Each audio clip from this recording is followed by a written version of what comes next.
Okay, let's dive right into this. Welcome to this explainer, where we're tackling one of the absolute most fascinating paradoxes in all of biology. Today, we're exploring entities that completely blur the line between the living and the non-living. I mean, they are nature's ultimate rule breakers. If we were watching a highly animated cinematic movie of the microscopic world, these would be the ultimate rogue villains. They have no cells, they literally have no metabolism of their own, yet they have the terrifying power to bring entire global populations to a standstill. I'm talking, of course, about viruses. Today, we are going to unmask exactly how these microscopic machines operate. Here is our roadmap for this explainer. We'll start with the borderline of life, then discover how these invisible agents were found. We'll break down viral anatomy, how we classify them, and how exactly they hijack a host. Finally, we'll look at them as both our foes and, surprisingly, our future allies. So, let's jump right into Section 1, the borderline of life. To really understand viruses, we basically have to throw out the standard biological rulebook. We have to ask ourselves, are viruses truly alive? It's a massive fundamental paradox, because if cell theory states that all living organisms must be made of cells, well, where does that leave a virus, which is completely acellular? You see, viruses perfectly capture this crazy dual nature. On one hand, they definitely possess living traits. They carry genetic material, either DNA or RNA, and because of this, they can mutate, they can adapt to their environment, reproduce, and obviously act as pathogens. But on the exact same token, they have entirely non-living traits. They have zero metabolism of their own, none. They don't undergo respiration or maintain homeostasis, and amazingly, this is wild, just like a non-living chemical, they can actually be crystallized, like salt. They exist perfectly right in between these two worlds. Let's move to Section 2, Discovering Invisible Agents. So, how did we even find something so incredibly small? We're talking 20 to 300 nanometers here. You can only see them with an electron microscope. Well, it required some rapid scientific momentum. Back in 1884, Charles Chamberlain was working with a porcelain filter designed to trap bacteria.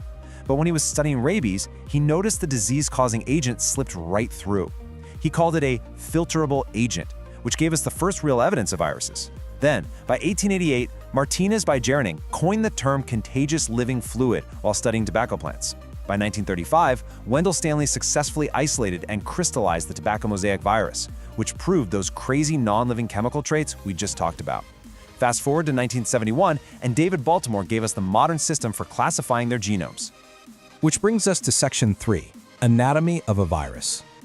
Before we look at their actual parts, we really need to understand their behavior. Biologists call viruses obligate intracellular parasites. What does that actually mean? Well, obligate means they literally have no choice. Because they lack their own metabolism, they are completely, entirely inert outside a host. You cannot artificially culture them in a petri dish like you can with bacteria. But the second they get inside a host cell, they borrow its machinery, and that's exactly when they become lethal.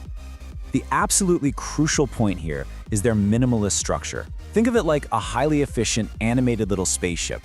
A virus has an outer coat, a protein shell called a capsid.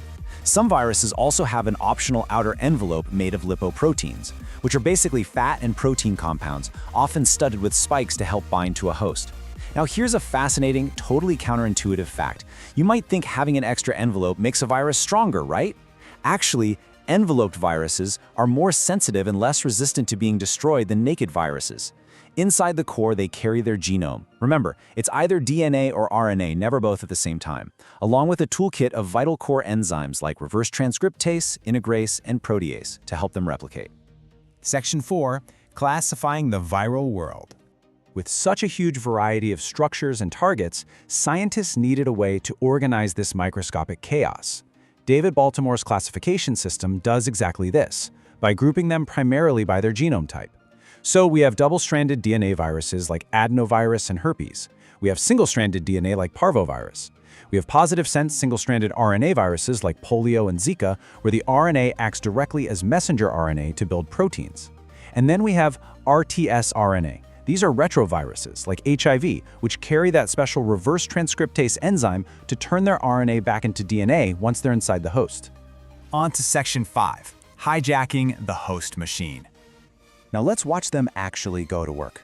We're going to look at bacteriophages, which are viruses that specifically target bacteria.